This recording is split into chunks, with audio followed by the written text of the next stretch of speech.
அன்புக்குரியவர்களே, 2000 ஆண்டுகளுக்கு முன்பாக இந்த பூமியில் பிறந்த இயேசு கிறிஸ்து அவர் 2000 ஆண்டுகளுக்கு முன்பாக பிறப்பதற்கு முன்பதாகவே கிட்டத்தட்ட 4000 ஆண்டுகள் அவருடைய வருகையை பற்றி எண்ணற்ற தீர்க்கதரிசிகள் அவ்வப்போது முன் உரைத்து கொண்டே வந்தார்கள். இயேசுவின் பிறப்பு ஏதோ எதிர்பாராத விதத்திலே நடந்த ஒன்று அல்ல. இயேசுவின் பிறப்பிற்காக கிட்டத்தட்ட 4000 ஆண்டுகள் ஆதாம் ஏவாள் காலத்திலிருந்தே எதிர்பார்த்து காத்து கொண்டிருந்தார்கள். மேசியாவாகிய இயேசு எப்போது வருவார்,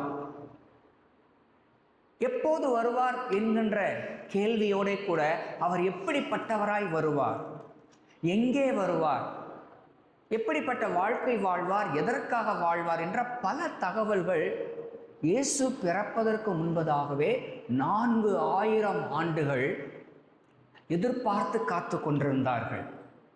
இன்றைக்கு சிலர், கிறிஸ்தவர் அல்லாத சிலர், நம்முடைய இந்திய தேசத்தை சார்ந்த நம்முடைய உறவினர்கள், நண்பர்கள், இந்து மத தலைவர்கள் என்று தங்களை அறிமுகப்படுத்தி கொள்ளக்கூடியவர்கள் சொல்லுகின்ற செய்தி என்ன? இயேசு வருகிறார் வருகிறார் என்று கிறிஸ்தவர்கள் நீங்கள் பொய் சொல்லிக் கொண்டிருக்கிறீர்கள். எங்கே வருகிறார்? அவர் வரமாட்டார், அவர் இருந்தால்தானே வருவதற்கு என்று சொல்லி அவ்வப்போது சில தருணங்களிலே அவர்கள் சவால்களை முன்வைப்பார்கள்.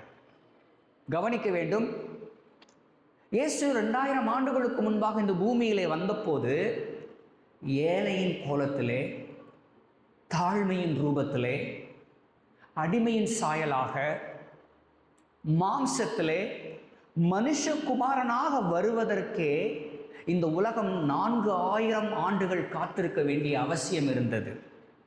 ஆனால் இப்பொழுது அடுத்து வரப்போகின்ற இயேசு கிறிஸ்து மனிதனாக அல்ல, மனிதனின் சாயலிலும் அல்ல, அடிமையின் ரூபத்திலும் அல்ல, மாறாக அவர் ராஜாதி ராஜனாய், இந்த முழு உலகத்தின் நியாயம் தீர்க்கிறவராய், மகிமையின் தேவனாய் மேகங்களோ மேலே அவர் வரும் பொழுது கண்கள் யாவும் அவரை காணும்.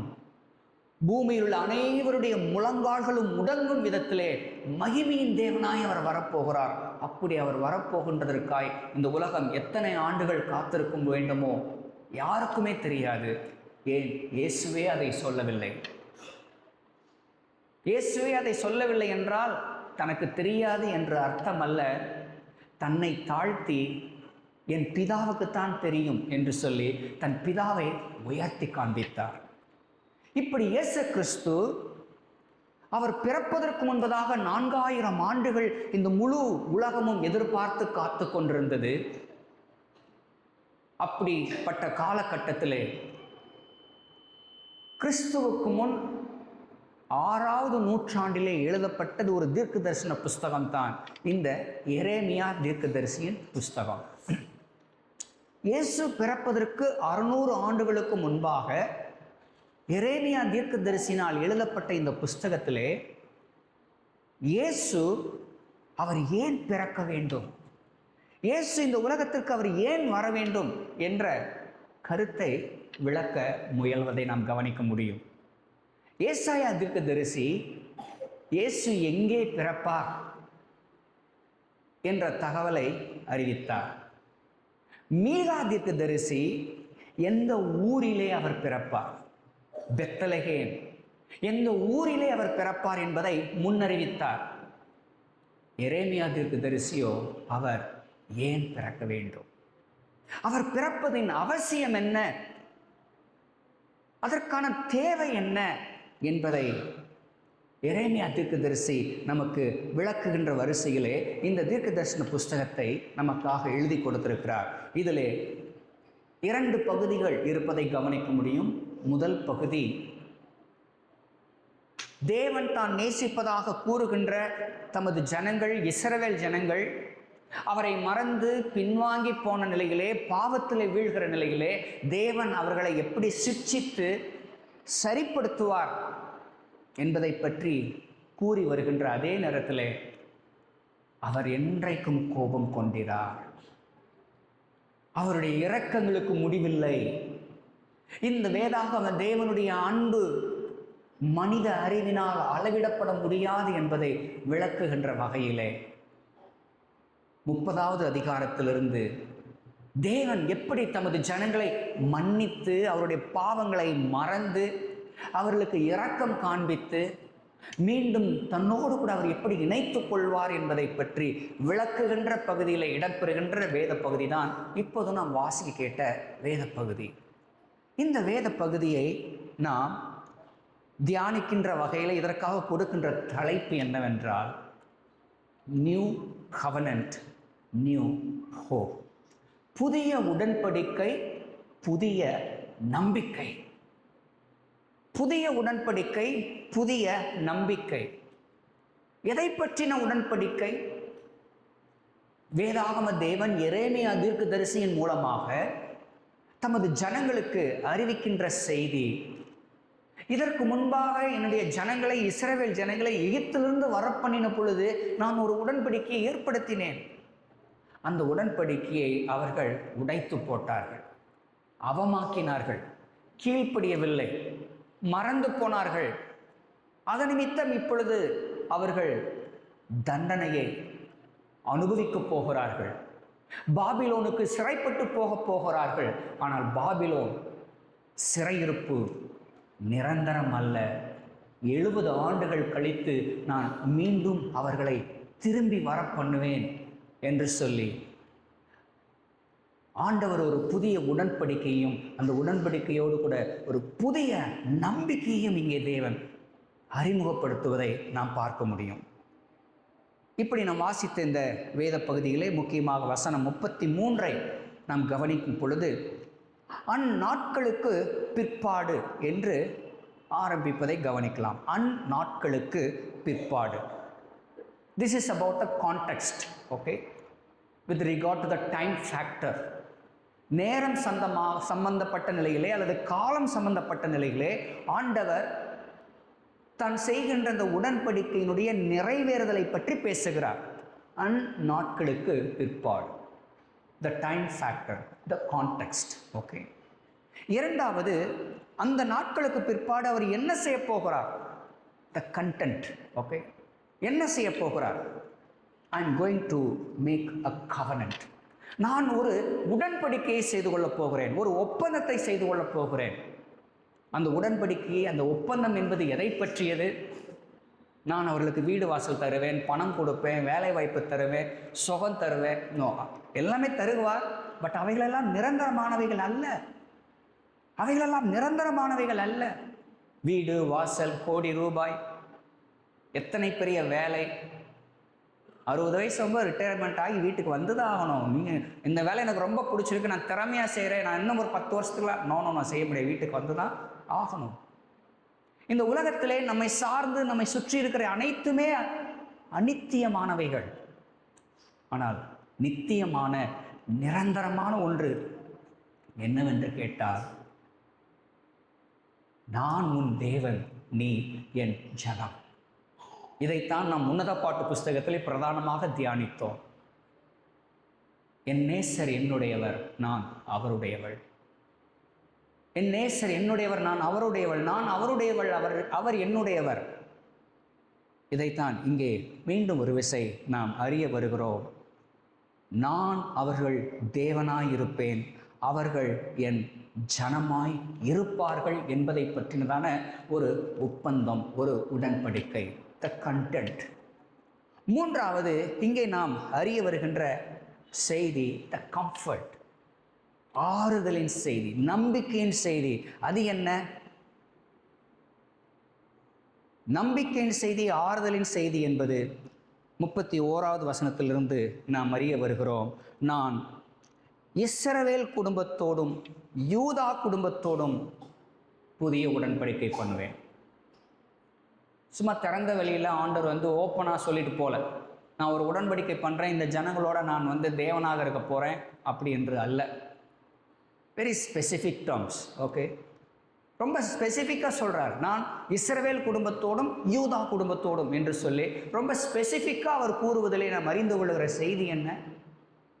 ஆண்டவர் தமக்கென்று ஒரு கூட்ட ஜனங்களை முன்குறித்து, தமக்கென்று ஒரு கூட்ட ஜனங்களுடைய மீட்பிற்காக செய்ய வேண்டிய எல்லாவற்றையும் செய்கின்ற வகையிலே நானும் தேவனுடைய தெரிந்து கொள்ளுதல் என்ற அற்புதமான நம்பிக்கையின் அடிப்படையிலே நான் ஒரு இஸ்ரவேலர். ரோமர் 9ஆம் அதிகாரத்திலே வாசிக்கும் பொழுது இஸ்ரவேலர் எல்லாரும் இஸ்ரவேலர் அல்லவே. அதாவது மாம்சத்தின்படி இஸ்ரவேலர் என்று அறியப்படுகிறவர்கள் இஸ்ரவேலர் அல்ல. கவனிக்கணும். தேவன் ஆபிரகாமை அழைக்கிறார், ஈசாக்கை கொடுக்கிறார். ஈசாக்குக்கு 2 குமாரரை கொடுத்து யாக்கோபின் மூலமாக 12 கோத்திரங்களை கொடுக்கிறார். இந்த 12 கோத்திரங்கள் தான் இஸ்ரவேல் என்று அறியப்படுகிறது இன்றைக்கும். ஆனால் தேவன் அவர்களை பற்றி அல்ல, மாம்சத்தின்படி பிறந்த இஸ்ரவேலரை பற்றி அல்ல, மாம்சத்தின்படி விருத்த சேதனம் பெற்றிருக்கிற விருத்த சேதனம் உடையவர்களை பற்றி அல்ல, இதயத்தில் விருத்த சேதனம் பெற்றிருக்கின்ற, விசுவாசத்தினாலே ஆபிரகாமின் பிள்ளைகள் என்று அழைக்கப்படுகின்ற, இயேசு கிறிஸ்துவை தங்களுடைய இரட்சகராக மீட்பராக பெற்றிருக்கிற ஒவ்வொரு விசுவாசியை பற்றினதான ஒரு நம்பிக்கையின் செய்திதான் இங்கே நாம் அறிய வருகிறோம்.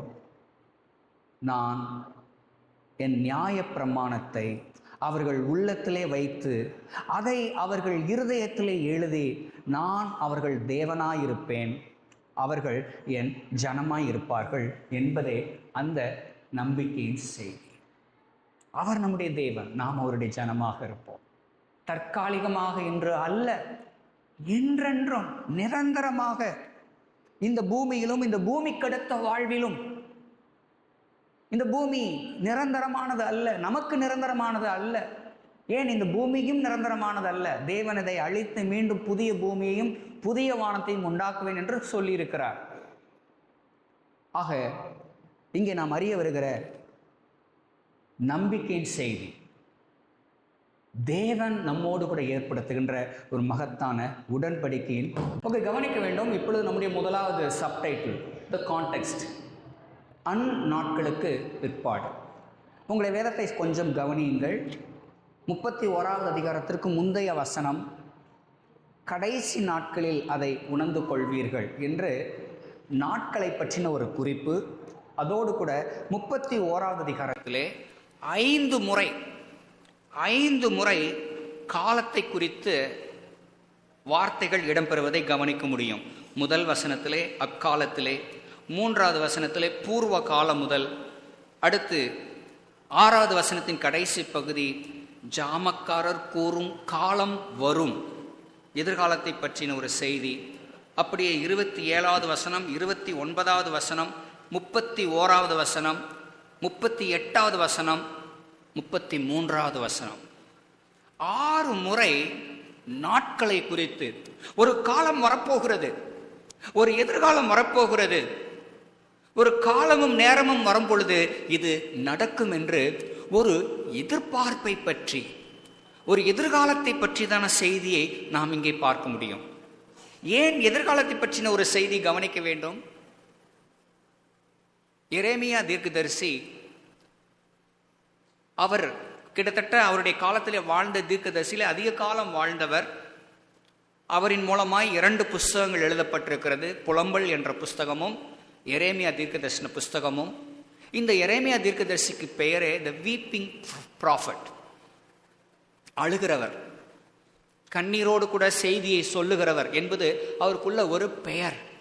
ஏனென்றால் ஆண்டவர் எரேமியா தீர்க்கதரிசியின் காலகட்டத்திலே இஸ்ரவேல் ஜனங்கள், யூதாவின் குடியிருப்புகள், அவர்கள் பாபிலோனுக்கு சிறைப்பட்டு போக போறதை பற்றி பல்வேறு தகவல்களை கூறுகிறார். எப்படியெல்லாம் சிறைப்பிடிக்கப்பட்டு போக போறாங்க, எப்படியெல்லாம் பாடுகளை அனுபவிக்க போறாங்க, எப்படியெல்லாம் கஷ்டம் வரப்போகுது, இப்படி இந்த கஷ்ட காலத்தில் என்னென்ன மாதிரிலாம் அவருடைய வாழ்க்கை நிலை இருக்கும் அப்படின்றத பற்றி எல்லாம் அவர் சொல்லுவார். இப்படி சொல்லும் பொழுது அவர் தன்னுடைய உறவினர்கள், தன்னுடைய நண்பர்கள், தன் மக்கள், தன் குடும்பத்தினர் இப்படிப்பட்ட ஒரு கஷ்டத்தை சந்திக்க போகிறார்கள் என்பதை அறிந்த நிலையிலே அதை குறித்து அவர் சிரிக்க முடியாது, அழத்தான் முடியும். ஆகவே அவர் இந்த செய்திகளை எல்லாம் கண்ணீரோடும் வேதனையோடும் அறிவிக்கின்றார். அதே நேரத்திலே அவரின் மூலமான நம்பிக்கையின் வார்த்தைகளையும் வருகிறது. அதை பற்றி தான் அந்த நாட்களுக்கு பிற்பாடு கவனிக்கணும். அந்த நாட்களுக்கு பிற்பாடு அப்படின்னு என்ன அர்த்தம்?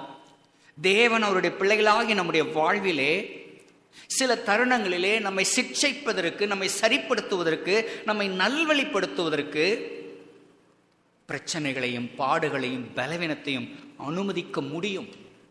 அப்படி அனுமதிக்கின்ற நாட்களும் காலங்களும் நிரந்தரமானவைகளாக அல்ல, ஒரு குறிப்பிட்ட காலத்திற்கு மட்டுமே. அதற்கு பிற்பாடு, அந்த காலங்களுக்கு பிற்பாடு என்று சொல்லி தேவன் தம்முடைய பிள்ளைகளின் மீது தம்முடைய நியாய தீர்ப்பை காண்பிக்கின்ற காலம், தன்னுடைய கோபத்தை, அன்பின் வெளிப்பாட்டை காண்பிக்கின்ற காலம், இவைகள் நிரந்தரமானவைகள் அல்ல. அவைகள் காலமும் நேரமும் வரும் பொழுது மாற்றப்படும் என்பதை பற்றின செய்தியே. இப்படி எரேமியாவின் மூலமாக கூறப்பட்ட தீர்க்க தரிசன காரியங்கள் நிறைவேறுகிறது என்பதை காண்பிக்கும் வகையிலே தானியேலின் புஸ்தகத்திலே முதல் அதிகாரத்திலே முதல் 2 வசனங்கள் சொல்லுகின்ற செய்தியை நாம் பார்க்கும் பொழுது, நேபுகாத் நேச்சார் அவன் யூதாவின் மீது படையெடுத்து வந்து அதை முற்றுகை போட்டிருக்கிறார். இப்படி முற்றுகை போட்டிருக்கிற நேபுகாத் நேச்சாருடைய கரத்திலே அந்த ஜனங்களையும் அந்த தேசத்தையும் ஒப்பு கொடுத்தது யார் என்று கேட்டால், தேவன் தான் அவனுடைய கரத்திலே ஒப்பு கொடுத்தார் என்பதை தானியேல் 1ஆம் அதிகாரத்தின் முதல் 2 வசனங்கள் நமக்கு அறிய தருவதை பார்க்க முடியும். யூதாவின் ராஜாவாகிய யோயாக்கீம் அரசாண்ட 3ஆம் வருஷத்திலே பாபிலோனின் ராஜாவாகிய நேபுகாத் நேச்சார் எருசலேமுக்கு வந்து அதை முற்றுகை போட்டான். அப்பொழுது ஆண்டவர் யூதாவின் ராஜாவாகிய யோயாக்கீமையும் தேவனுடைய ஆலயத்தின் பாத்திரங்களில் சிலவற்றையும் அவன் கையில் ஒப்பு கொடுத்தார். நேபுகாத் நேச்சார் ஜெயித்தார் என்று அல்ல, தேவன் நேபுகாத் நேச்சாருடைய கரத்திலே ஒப்பு கொடுத்தார் என்று வாசிக்கிறோம். கவனிக்கணும். அவனுடைய பிள்ளைகளாகி நம்முடைய வாழ்விலே சிறையிருப்போ விடுதலையோ, அடிமைத்தனமோ வெற்றியோ, வருமானமோ வருமானமற்ற இழப்போ, சுகமோ சுகவீனமோ, ஏற்றமோ தாழ்வோ, இவைகள் எல்லாவற்றையும் நமது தேவன் ஆளுகிறார். இவைகள் எல்லாவற்றையும் தேவன் நம்முடைய வாழ்வின் ஆசீர்வாதத்திற்காக, மீடேற்றத்திற்காகவே அவர் பயன்படுத்த போதுமான ஆண்டவராய் இருக்கிறார். இஸ்ரவேல் ஜனங்கள் ஆண்டவர் சொன்னது போல், நான் கொடுத்த என்னுடைய முதல் உடன்படிக்கையை அவர்கள் அவமாக்கி போட்டார்கள், உடைத்து போட்டார்கள், கீழ்ப்படியாமல் போனார்கள். ஆகவே அதன் நிமித்தம் அவர்கள் விதைத்த விதையை இப்பொழுது அவர்கள் அறுக்கப் போகிறார்கள். அவர்கள் விதைத்த விதையை இப்பொழுது அறுக்கப் போகிறார்கள். இருப்பினும் நான் என் அன்பின் நிமித்தம், என் இரக்கத்தின் நிமித்தம் நான் அவர்களை பாதுகாப்பேன், பராமரிப்பேன். மீண்டும் அவர்களுக்கு வாக்குத்தத்தம் செய்த தேசத்திற்கு நான் கொண்டு வருவேன் என்று சொல்லி ஆண்டவர் அறிவிப்பது எதை பற்றியதாக செய்தியாயிருக்கிறது? நமது வேதாகம தேவன் அவர் இரக்கமுள்ளவர். இதை பற்றி வேதத்தில் எண்ணற்ற வசனங்கள் நமக்கு அறிய தருவதை பார்க்க முடியும். சங்கீதம் 103 9வது வசனம், மீகா 7ஆம் அதிகாரம் 18வது வசனம், ஏசாயா 57 16வது வசனம், சங்கீதம் 30:5, சங்கீதம் 103 13. இந்த வசனங்கள் எல்லாம் கூறும் ஒரே செய்தி என்ன? நம்முடைய தேவன் இரக்கம் உள்ளவர், தயவுள்ளவர். அவர் என்றைக்கும் கோபம் கொண்டிரார். அவருடைய இரக்கங்களுக்கு முடிவில்லை. இந்த செய்திகளையே நான் குறிப்பிட்ட இந்த வசனங்கள் அனைத்தும் நமக்கு அறிய தருகிறது. ஆக தேவன் அந்நாட்களுக்கு பிற்பாடு என்று சொல்வது எதை பற்றியதாக இருக்கிறது? தேவன் தமது ஜனங்களை நேசிப்பதினால் அவர்களை சிட்சிக்கிறார். தமது ஜனங்கள் தம்மை போலவே நீதி உள்ளவர்களாய் இருக்க வேண்டும் என்பதற்காக, அவர்களை நல்வழிப்படுத்துவதற்காக அவர்களை கடினமான வழியிலே நடத்துகிறார். ஆனால் அவர்களை தனியே நடக்க விட்டு இவர் தூரமாக இருப்பார் என்ற அர்த்தம் அல்ல. அவரும் அவர்களோடு கூட பயணிப்பார் என்பதுதான் நம்பிக்கையின் செய்தி. அந்த நாட்களுக்கு பிற்பாடு, ஓகே, கிட்டத்தட்ட வேத புஸ்தகம் முழுவதிலும் இது நடக்கிறத நம்ம கவனிக்க முடியும். வேத புஸ்தகம் முழுவதிலும் நம்ம பார்க்க முடியும். தாவீது பாவத்தில் விழுந்தான். அது நிமித்தம் அவனுடைய முதல் குழந்தை தேவனை கொன்றார் என்று வாசிக்கிறோம். தேவன் அந்த குழந்தையை அடித்தார், அந்த குழந்தை வியாதிப்பட்டு மரித்தது என்று வாசிப்போம். சிம்சோன் கண்களை இழந்தான், கைகள் விலங்கிடப்பட்டது, மண்டபத்தில் கட்டி வைக்கப்பட்டு மரணத்தை சந்தித்தான். இருப்பினும் தேவன் அவனுடைய விண்ணப்பத்தை கேட்டார், தாவீதுக்கும் இறங்கினார். எந்த பச்சேபாலிடத்தை எந்த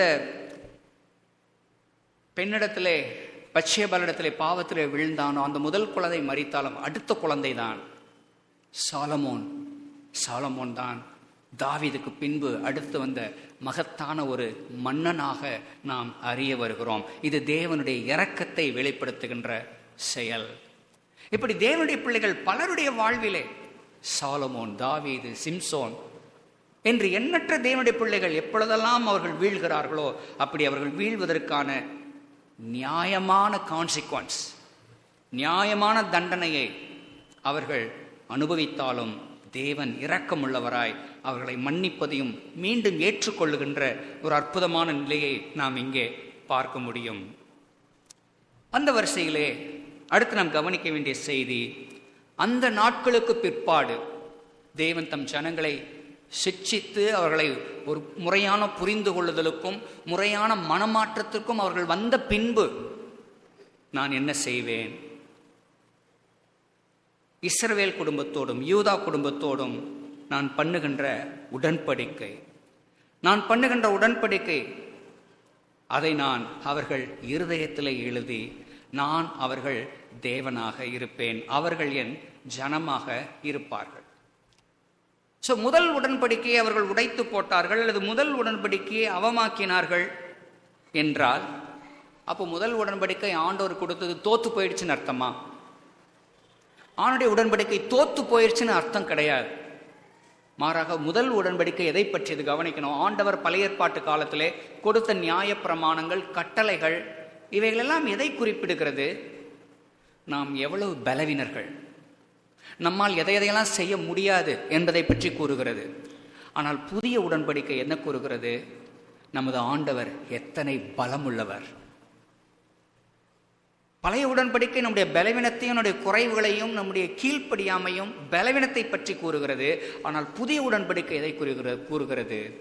நமது தேவன் எத்தனை இரக்கம் உள்ளவர், எத்தனை பலம் உள்ளவர், எத்தனையாய் நமக்கு உதவி செய்ய அவர் போதுமானவராய் இருக்கிறார்.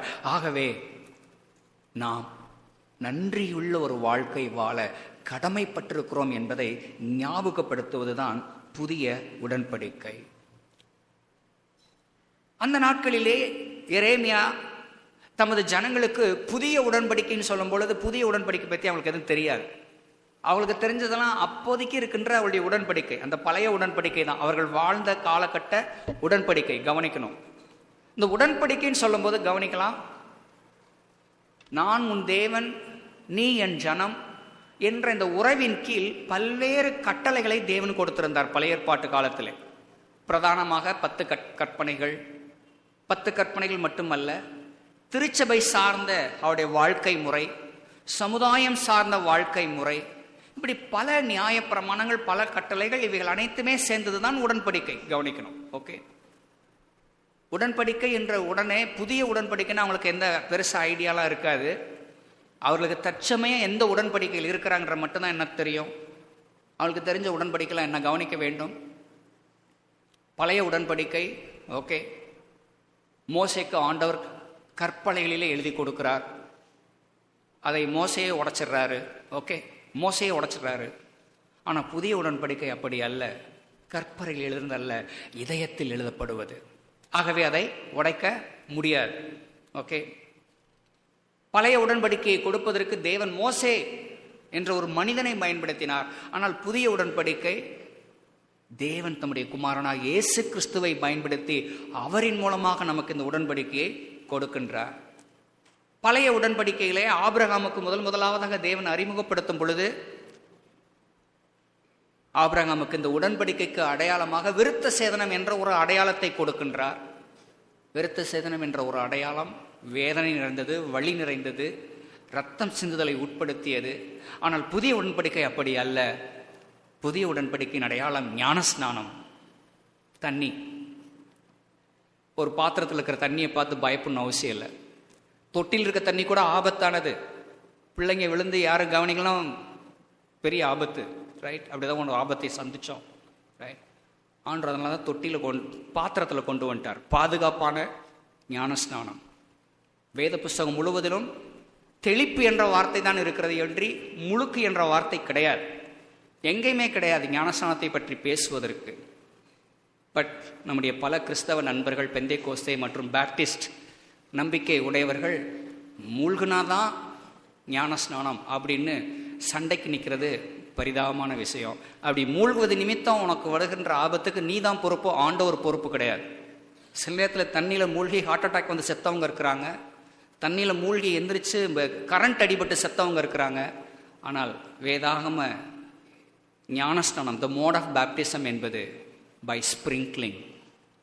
தெளிப்பு என்ற வார்த்தை தான் வேத புஸ்தகம் முழுவதிலுமே இருக்கிறது, கவனிக்க முடியும். ஓகே, ஸோ பழைய ஏற்பாட்டினுடைய அடையாளம் விருத்த சேதனம், வலி நிறைந்தது, வேதனை நிறைந்தது. ஆனால் புதிய ஏற்பாட்டினுடைய உடன்படிக்கையின் அடையாளம் விருத்த சேதனம் அல்ல, ஞானஸ்நானம். பழைய ஏற்பாட்டிலே பெரியவர்களுக்கும் குழந்தைகளுக்கும் இந்த அடையாளம் கொடுக்கப்பட்டது. அதேதான் புதிய ஏற்பாட்டிலும் விசுவாசிக்கின்ற பெரியவர்களுக்கும் அவர்களுடைய பிள்ளைகளுக்கும். இதை ஆபிரகாம் காலத்திலே ஆண்டவர் சொன்னார், உன்னோடும் உன் சந்ததியோடும் என் உடன்படிக்கை இருக்கும் என்று சொல்லி. இதைத்தான் பேதுருவும் தன் முதல் பிரசங்கத்திலே அப்போஸ்தலர் 2ஆம் அதிகாரத்திலே வாக்குத்தத்தம் என்பது உங்களுக்கும் உங்கள் பிள்ளைகளுக்கும் தேவன் தூரத்திலிருந்து வரவழைக்கும் யாவருக்கும் உண்டாயிருக்கிறது என்று சொல்லி அன்றைக்கு அவர் கூறினார். பழைய ஏற்பாட்டின் உடன்படிக்கையிலே ஒரு லேவியன் ஆக வேண்டும் என்றால் அல்லது ஆசாரியன் ஆக வேண்டும் என்றால் அவர்கள் எப்பொழுதுமே இந்த லேவி கோத்திரத்தை சமத்தப்பட்டவர்கள் மட்டும்தான் என்ன செய்ய முடியும்? பாஸ்டர் ஆக முடியும், பிரீஸ்ட் ஆக முடியும், ஆசாரியன் ஆக முடியும். வேற யாருமே முடியாது. ஆனால் புதிய ஏற்பாட்டில் அப்படி கிடையாது. ஒவ்வொரு தேவனுடைய பிள்ளையுமே ஒரு ஆசாரியன், ஒவ்வொரு தேவனுடைய பிள்ளையுமே ஒரு தீர்க்கதரிசி, ஒவ்வொரு விசுவாசியுமே ஒரு ராஜா. பழைய உடன்படிக்கையில் அப்படி கிடையாது.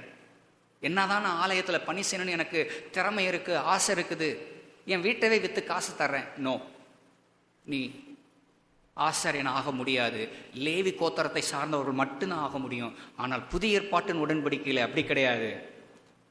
யார் வேணாலும் அவனுடைய பணியை செய்யலாம். இன்னும் சொல்ல போனா ஒவ்வொரு விசுவாசியுமே ஒரு ஆசாரியன் தான். அன்றியும் உங்களை அந்தகாரத்திலிருந்து வரவழைத்தவருடைய புண்ணியங்களை அறிவிக்கும்படிக்கு தெரிந்து கொள்ளப்பட்ட சந்ததியாயும் ராஜரீகமான ஆசாரிய கூட்டமாயும் இருக்கிறீர்கள். 1 பேதுரு 2:9. ஸோ பழைய ஏற்பாட்டில் ஆசாரிய பணி செய்வதற்கு லேவியர் மட்டும்தான். ஆனால் புதிய ஏற்பாட்டில் அப்படி கிடையாது. ஒவ்வொரு தேவனுடைய பிள்ளையும் பழைய ஏற்பாட்டின் உடன்படிக்கையின்படி கவனிக்கணும். பழைய ஏற்பாட்டின் உடன்படிக்கையின்படி யாரும் சர்ச்சுக்குள்ள வரக்கூடாது, ஆலயத்துக்குள்ள யாருமே வரக்கூடாது. ஆலயத்துக்கு 50 அடி தூரத்தில் தான் இருக்கணும், யாருமே உள்ள வரக்கூடாது. இங்க இருக்கிற மாதிரி சேர் போட்டு, ஃபேன் போட்டு, எலக்ட்ரிசிட்டி போட்டு, மைக் வச்சுலாம் பேசுறதுக்கெல்லாம் வாய்ப்பே கிடையாது பழைய ஏற்பாட்டில், பழைய உடன்படிக்கையின்படி. ஆனால் புதிய உடன்படிக்கையில் அப்படி அல்ல. ஆண்டவர் எத்தனை அழகான ஒரு கட்டிடத்தை கட்டி கொடுத்து, அத்தனை அருமையான சேர்ஸ் போட்டு, கம்ஃபர்டபுளாக உட்கார வச்சு, மேலே ஃபேன் போட்டு காற்று வர வச்சு, தேவைப்பட்ட கண்ணு மூடி கொஞ்சம் நேரம் தூங்குற மாதிரி. பழைய ஏற்பாட்டு உடன்படிக்கை அப்படி கிடையாது. வெயிலில் நிற்கணும், 50 அடி தூரத்தில் நிற்கணும், கஷ்டம். ஆனால் புதிய உடன்படிக்கையிலே அப்படி அல்ல. இப்படி பழைய உடன்படிக்கைக்கும் புதிய உடன்படிக்கைக்கும் பல வித்தியாசங்களை பார்க்க முடியும். பழைய உடன்படிக்கையின்படி ஒவ்வொரு முறையும் ஒருவன் ஆலயத்துக்கு வரும்பொழுது தன் பாவத்திற்கான பலியை அவன் கொண்டு வரணும். அவனுடைய பலனுக்கு ஏற்றது மாதிரி. வசதியானவனா ஆடு மாடு கொண்டு வா, வசதி இல்லையா குறைந்தபட்சம் ஒரு புறாவையாச்சும் கொண்டு வா, குறைந்தபட்சம் ஒரு புறாவை கொண்டு வா. வெறும் கையாக அவன் வரக்கூடாது. ஆனால் புதிய உடன்படிக்கையில் அப்படி கிடையாது. நீ வெறும் கையாக வரலாம், அதுக்காக வெறும் கையாக வரலாம் என்ற அர்த்தம் அல்ல. பழைய உடன்படிக்கையில் ஒவ்வொரு முறையும் பலி கொண்டு வரணும். புதிய உடன்படிக்கையில் அப்படி கிடையாது. ஒரே முறை இயேசு கிறிஸ்து ஏற்கனவே பலியாகி விட்டார் நமக்காக.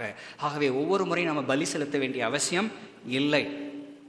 இப்படி பழைய உடன்படிக்கை, புதிய உடன்படிக்கை என்று சொல்லி ஆண்டவர் எரேமியாவின் மூலமாய் சொல்ல வருகின்ற செய்தி என்ன? இந்த ஜனங்கள் எதையெல்லாம் பாரம் என்று நினைக்கிறார்களோ அந்த பாரத்துக்கெல்லாம் முடிவு கொண்டு வரப்போகிறேன். இந்த பாரத்துக்கெல்லாம் முடிவு கொண்டு வரப்போகிறேன். ஒவ்வொரு முறையும் அவர்கள் பலிகள் கொண்டு வர வேண்டிய அவசியம் இல்லை. இயேசு கிறிஸ்து என்ற தேவனுடைய ஆட்டுக்குட்டி, ஒரே ஆட்டுக்குட்டி உலகத்தினுடைய எல்லா பாவத்திற்காக பலியாக மரிக்கப் போகின்ற நிலையிலே இந்த புதிய உடன்படிக்கையிலே தேவனுடைய பிள்ளைகளுக்கு ஒருபோதும் பாரம் அல்ல. பழைய உடன்படிக்கையின்படி ஒவ்வொரு ஆண்டும் ஒவ்வொரு முறையும் அவர்கள் ஆலயத்துக்கு வரும்போது பலி செலுத்தணும். ஆனால் புதிய உடன்படிக்கையில் அப்படி அல்ல. ஒரு முறை கூட பலி செலுத்த வேண்டிய அவசியம் இல்லை. காரணம், இயேசு கிறிஸ்து நமக்காக பலியானார். பழைய உடன்படிக்கையின்படி கவனிக்கணும், லேவி கோத்திரம் மட்டும்தான் ஆசாரியனாக முடியும். அதுலேயும் உடல் ஆரோக்கியமாக இருக்கிறவங்க மட்டும்தான் ஆசாரியனாக முடியும்.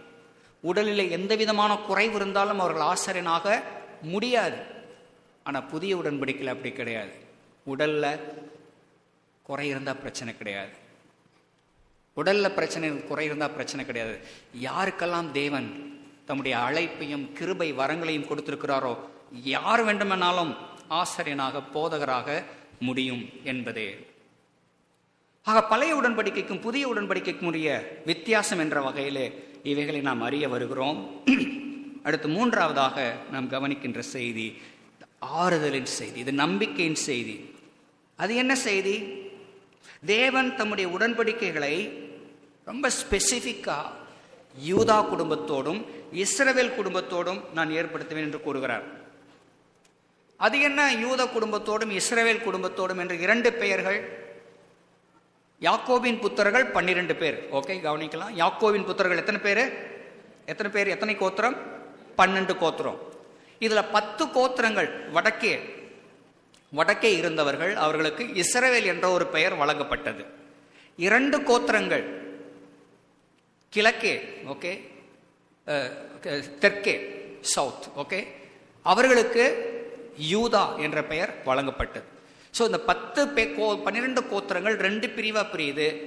வடக்கே இருக்கக்கூடிய 10 கோத்திரங்கள் சேர்ந்து இஸ்ரவேல் என்ற ஒரே பெயர் கீழாக வருகிறது. கீழே இருக்கின்ற 2 கோத்திரங்கள் ஒரே பெயர் யூதா என்பதின் கீழ் என்ற பெயரின் கீழ் இடம்பெறுகிறது. ஆகவே இந்த 12 கோத்திரங்களை குறிப்பதற்காகத்தான் இங்கே 2 பெயர்கள் இடம்பெறுகிறது. இஸ்ரவேல் குடும்பத்தோடும் 10 கோத்திரங்கள், யூதா குடும்பத்தோடும் 2 கோத்திரங்கள். அந்த 12 கோத்திரங்கள் தான் கவனிக்கணும். அகைன் இந்த 12 கோத்திரங்கள் என்று சொல்லும் பொழுது நம்ம எக்ஸ்க்ளூசிவ்லி அன்றைக்கு எரேமியாவின் காலத்தில் வாழ்ந்த அல்லது இயேசு கிறிஸ்துவின் காலத்தில் வாழ்ந்த மாம்சத்தின்படி இருக்கின்ற அந்த 12 கோத்திரங்கள் தான் என்று நாம் புரிந்து கொள்ள வேண்டிய அவசியம் இல்லை. காரணம், நான் ஏற்கனவே சொன்னேன், இஸ்ரவேலர் எல்லாரும் இஸ்ரவேலர் அல்லவே. ஆபிரகாமின் பிள்ளைகள் எல்லாரும் ஆபிரகாமின் பிள்ளை அல்லவே. இஸ்மவேல் என்னதான் ஆபிரகாமுக்கு பிறந்தாலும் தேவனுடைய உடன்படிக்கை இஸ்மவேலோடு இல்லை. ஏசாவும் யாக்கோபும் என்னதான் ஈசாக்குக்கு பிறந்திருந்தாலும் தேவனுடைய வாக்கு தத்தம் யாக்கோபோடு மட்டும்தான், ஏசாவோடு இல்லை. அதே போல் 12 கோத்திரங்கள் என்பது நாம் லிட்ரலாக 12 கோத்திரம் அவங்களோட மட்டும்தான். ஆகவே அவங்க ரொம்ப ஸ்பெஷலு, இஸ்ரவேலர் யூதர்கள் ரொம்ப ஸ்பெஷலு, நம்மெல்லாம் செகண்டு அப்படி என்று எண்ணுவதற்கு ஒன்றுமே இல்லை. யூதன் என்றும் இல்லை, கிரேக்கன் என்றும் இல்லை, ஆண் என்றும் இல்லை, பெண் என்றும் இல்லை, அடிமை என்றும் இல்லை, சுயாதீனன் என்றும் இல்லை என்று சொல்லி தேவன் புதிய உடன்படிக்கையிலே உலகத்தில் இருக்கிற எல்லா ஜனங்களையும் சமமாக்குகின்றார். உலகத்தில் இருக்கிற எல்லா ஜனங்களையும் சமமாக பார்ப்பதோடு மட்டுமல்ல, ஆண்கள் பெண்கள் என்ற வித்தியாசத்தையும் தேவன் முடிவுக்கு கொண்டு வருகிறார். எப்படி கொண்டு வருகிறார் கவனிக்கணும். பழைய ஏற்பாடு முழுவதில் இங்கே வாசிங்க. இவன் அவனை பெற்றான், அவன் இவனை பெற்றான், பெற்றான் அப்படின்றது மட்டும்தான் வரும். ஆனால் இந்த ட்ரெண்டு எங்கே மாறுகிறது? மரியாள் இயேசுவை பெற்றாள் முதல் முறையாக. ஏதேன் தோட்டத்தில் சொல்லப்பட்டது, உனக்கும் ஸ்திரீக்கும் பகையை உண்டாக்குவேன், அவர் உன் தலையை நசுக்குவார், நீ அவர் குதிங்காலை நசுக்குவாய் என்று சொல்லி அங்கே ஆரம்பித்த தீர்க்கதரிசனத்துடைய நிறைவேறுதல். மரியாள் என்ற கன்னிகை கர்ப்பவதியாகி ஒரு குமாரனை பெறுகிறாள். அப்படி பெறுகிறாள். அந்த வரிசை தான் மத்தேயு 1 அதிகாரத்திலே ஒரு பெரும் மாற்றத்தை உண்டாக்குகிறது. இனிமேல் பெற்றான் பெற்றான் பெற்றான் என்று சொல்ல வேண்டியதுக்கு முடிவு கட்டப்படுகிறது. பெற்றாள் என்று சொல்லி முதல் முறையாக மரியாள் முன்னிலைப்படுகிறதை பார்க்கும் பொழுது, பழைய உடன்படிக்கைகளே ஆண்கள் சாம்ராஜ்யம் என்பதை போன்ற ஒரு அமைப்பு இருக்கிறது.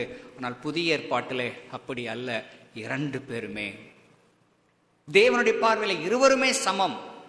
அதுக்காக பழைய ஏற்பாட்டில் அப்படி இல்லையா? அப்படி கிடையாது. எப்பயுமே தேவனுடைய பார்வையில் 2 பேருமே சமம் தான். ஆனால் பொறுப்புகள், பணிகள் ஒருவருக்கொருவர் வித்தியாசப்படுவதை பார்க்க முடியும். அடுத்து இங்கே கவனிக்கக்கூடிய அற்புதமான நம்பிக்கையின் செய்தி என்ன? ஆண்டவர் இங்கே சொல்லும் பொழுது, நான் அவர்களை, 33வது வசனம், நான் செய்கின்ற உடன்படிக்கை என்பது என்ன? நான் என் நியாய பிரமாணத்தை அவர்கள் உள்ளத்திலே வைத்து அதை அவர்கள் இருதயத்திலே எழுதி. உள்ளம் இருதயம் அப்படின்னு 2 வார்த்தை இடம் பெறுகிறது. அது என்ன? உள்ளம் இருதயம் இருக்கு. தெரியுது. உள்ளம் என்பது என்ன? நம்ம பயன்படுத்துகிற வார்த்தை தான், ரைட்? நம்ம பயன்படுத்துகிற வார்த்தை தான் உள்ளம் என்ற வார்த்தையும்.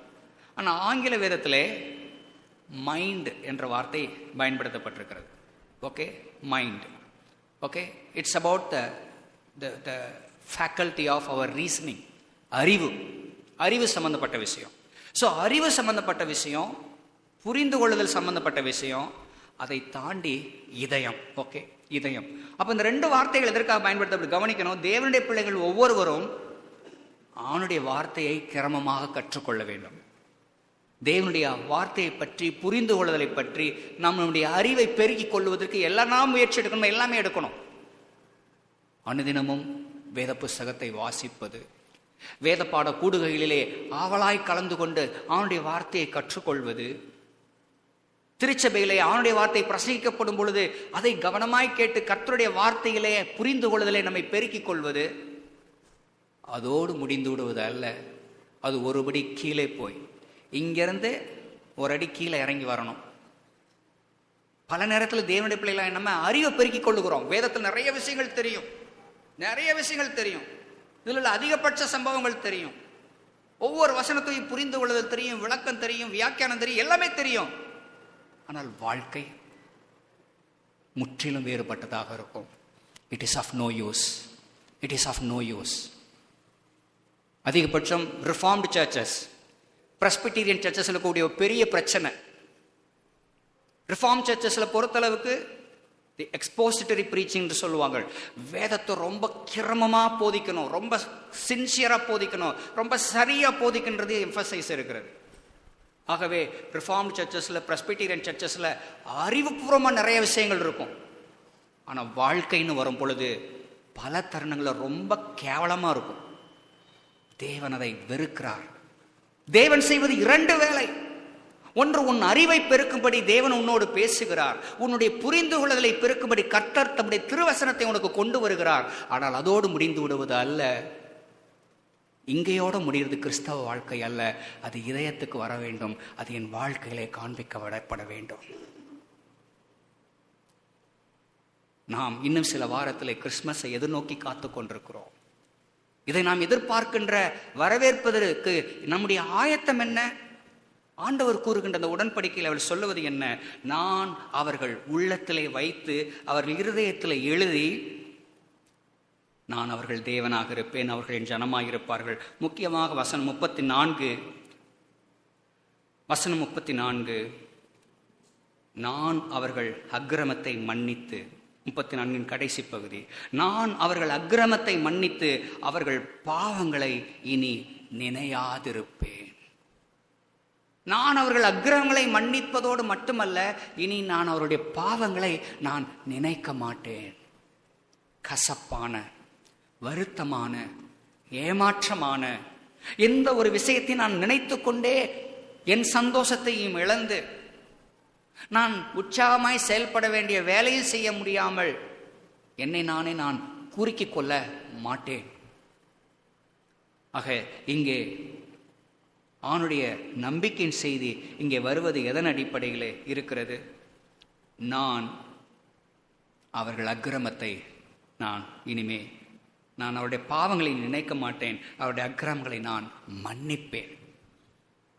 அன்புக்குரியவர்களே, தேவனுடைய உடன்படிக்கை என்பது ஆண்டவர் நமக்குள் கொடுத்திருக்கின்ற அந்த உடன்படிக்கையின் உறவிலே நடைபெற்ற செயல்கள் என்பது அவருடைய பிரமாணங்களை, அவருடைய வார்த்தைகளை, அவருடைய சத்தியங்களை குறித்து புரிந்து கொள்ளுதலை நம்முடைய அறிவிலே, மூளையில, நம்முடைய உள்ளத்தில் ஆண்டவர் வைப்பதோடு மட்டுமல்ல, நம்முடைய இதயத்திலும் அவர் எழுதுகிறார் என்பது.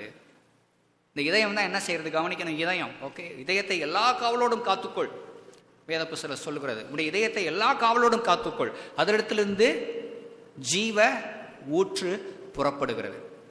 இந்த ஹோல் பாடி லைவா இருக்கிறதுக்கு ஒரே ஒரு காரணம் என்ன? ஓகே, பிரெயின் டெட்டா கூட இருந்தால் வாழ்ந்துடலாம். ஓகே, பிரெயின் டெட் ஆயிடுச்சு, ஸ்டில் வெஜிடேட் ஸ்டேட்டில் ஒரு பர்சன் வாழ்ந்துக்கிட்டே இருக்க முடியும், உயிரோடு இருக்க முடியும். ஏன்னா இதயம் துடிச்சுக்கிட்டே இருக்கும்.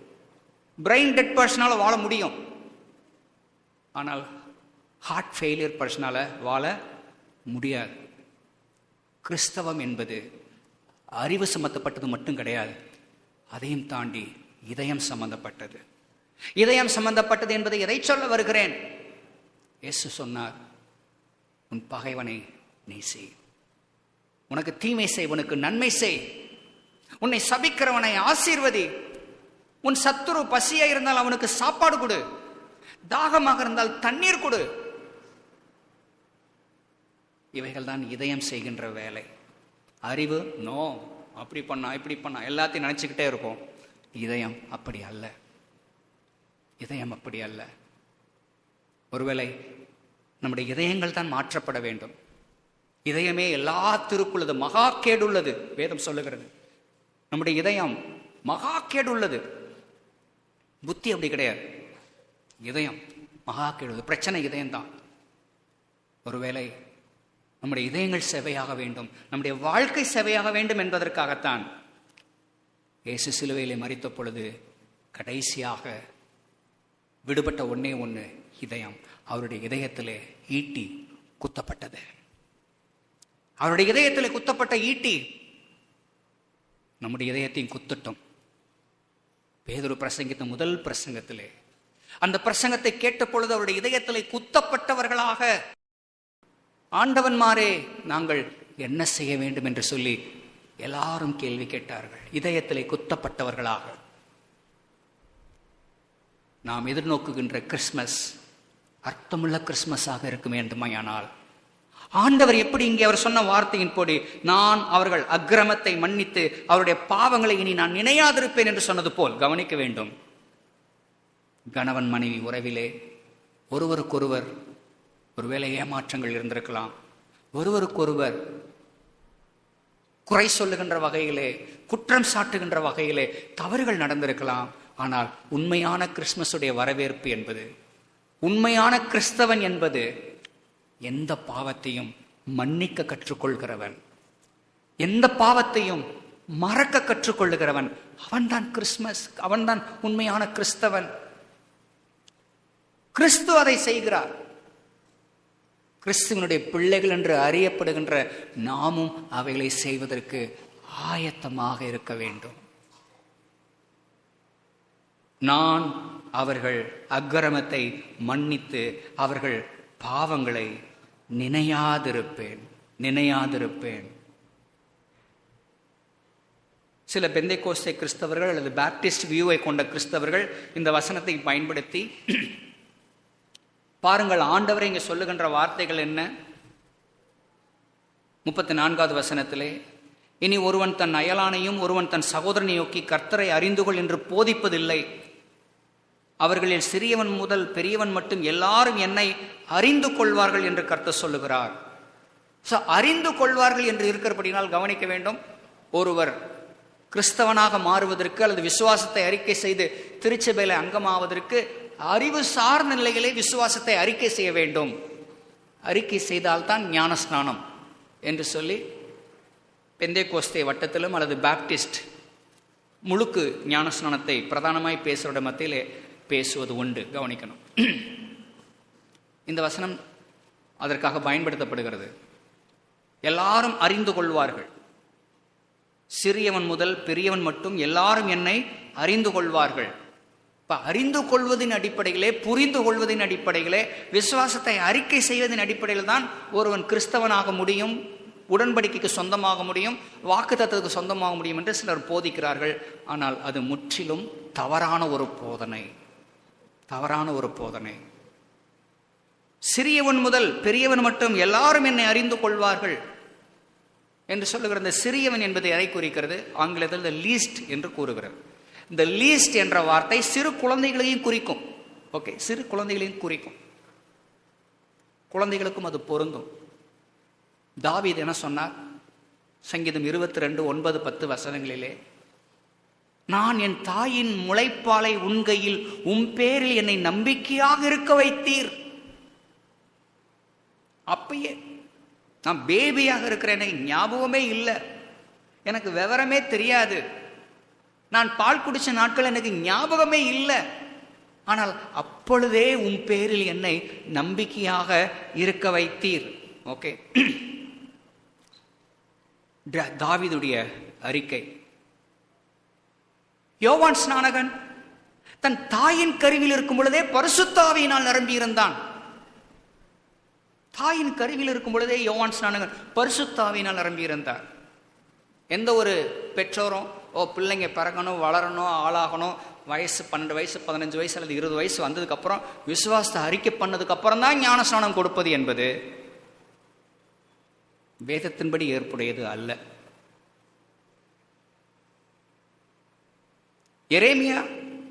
எரேமியாவை பற்றின செய்தி என்ன? நான் உன் தாயின் கருவில் உருவாகும் முன்னே நான் உன்னை அறிந்தேன், உன்னை பெயர் சொல்லி அழைத்தேன். நீ ஞானஸ்நானம் பெற்று விசுவாச அறிக்கை பண்ணி நீ வயசுக்கு வந்ததுக்கு அப்புறம் தான். இல்லை, அப்படி அல்ல. இந்த வேதாகம தேவன் அப்படிப்பட்டவர் அல்ல. நீ உன் தாயின் கருவில் உருவாகும் முன்னே உன்னை பெயர் சொல்லி அழைத்தேன். நமக்கு வச்சப்பட்டிருக்கிற எல்லா பேருமே ஆக்சுவலாக ஆண்டவர் வச்ச பேர். ஆண்டவர் வச்ச பேரை தான் பெற்றோர்கள் நமக்கு வைக்கிறாங்க. பெற்றோர்கள் வச்ச பேர் நம்முடைய பேர் கிடையாது. நமக்கு இருக்கிற ஒவ்வொரு பேருமே ஆண்டவர் ஏற்கனவே முன் வச்ச பேர் தான்.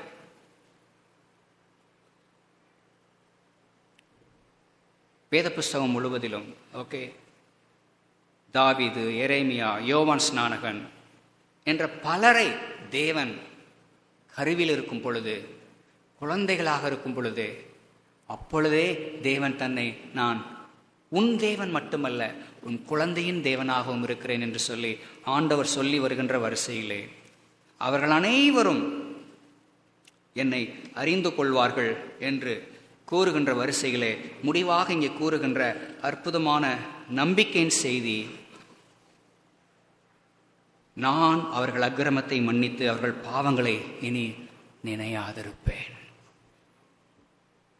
அடுத்த சில வாரங்களிலே நாம் கிறிஸ்மஸை எதிர்கொள்ளுகின்ற மாதத்திலே பிரவேசிப்பதற்கு முன்பதாக நம்முடைய ஆயத்தம் நியாயமானதாக இருக்குமே. ஆனால் இன்று நம்மை நாமே ஆராய்ந்து பார்ப்போம், நமக்கு நாமே கேள்வி கேட்டுக்கொள்வோம். Is there still someone that I still need to forgive? நான் யாருக்காகிலும் மன்னிப்பை கொடுக்க வேண்டிய அவசியம் இருக்கிறதா? நான் யாருக்காகிலும் இறங்க வேண்டியது அவசியம் இருக்கிறதா? இன்னும் நான் யாராயிலும் எனக்கு எதிராக விரோதமாக செஞ்ச பாவத்தை, மீறுதலை நினைத்து கொண்டே கசப்போடு கூட வாழ்ந்து கொண்டிருக்கிறேனா?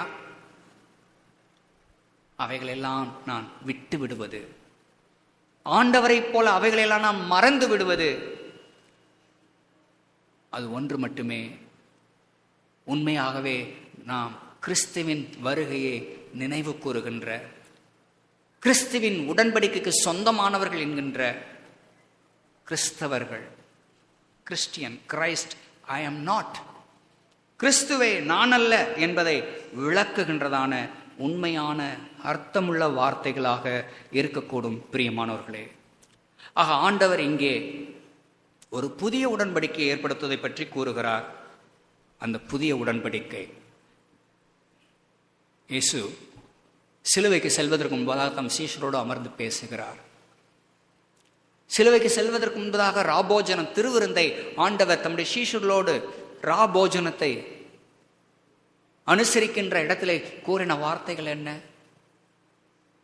கப்பை எடுத்து, பாத்திரத்தை எடுத்து, திராட்சரசத்தை சீஷருடைய கையிலே கொடுத்து, இது என் இரத்தத்தினாலாகிய புதிய உடன்படிக்கை, என் இரத்தத்தினாலாகிய புதிய உடன்படிக்கை. இரத்தத்தினாலாகிய புதிய உடன்படிக்கை என்று சொன்னால் என்ன சொல்ல வருகிறார்? இந்த என் உடன்படிக்கையிலே என் ஜீவன் இருக்கிறது, என் தியாகம் இருக்கிறது, என்னுடைய விட்டு கொடுத்தல் இருக்கிறது, என்னுடைய தாழ்மை இருக்கிறது, பரலோகத்தை துறந்து பூமிக்கு வந்த என்னுடைய தயவு இருக்கிறது. தேவனுடைய பிள்ளைகளாகிய நாமும் நம்முடைய நடைமுறை கிறிஸ்தவ வாழ்விலே ஆண்டவர் எதிர்பார்க்கின்ற உடன்படிக்கையின் வாழ்க்கை என்பது இயேசுவை போல. ஒருவர் என்கிட்ட வந்து மன்னிப்பு கேட்டாதான் மன்னிப்பு என்று அல்ல. அவர்கள் நம்மகிட்ட மன்னிப்பு கேட்கிற வரைக்கும் நம்ம காத்திருக்கணும்ன்ற அவசியமும் இல்லை. இயேசு சிலுவையிலே தொங்கின பொழுது, பிதாவே இவர்களை மன்னியும், தாங்கள் செய்வது இன்னதென்று அறியாதிருக்கிறார்கள் என்று சொல்லி இயேசு அவர்களை மன்னித்தார். அவருடைய மன்னிப்பிற்காக ஜெபித்தார். யாரும் வந்து இயேசுவே சாரி, நாங்கள் தெரிஞ்சோ தெரியாமலோ பண்ணிட்டோம், சாரின்லாம் கேட்கவே கிடையாது.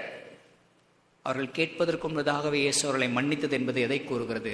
அவனுடைய பிள்ளைகளாகிய நீங்களும் நானும் ஒருவரை மன்னிக்க வேண்டும் என்பதற்காக அவர் தன் தவறை உணரட்டும், உணர்ந்துட்டு வந்து என்கிட்ட சாரி கேட்கட்டும், அதுக்கப்புறம் நான் மன்னிப்பேன். இது யார் வேணாலும் செய்யலாம். அதுக்கு ஒருத்தர் கிறிஸ்தவனா இருக்குன்னு அவசியமே கிடையாது.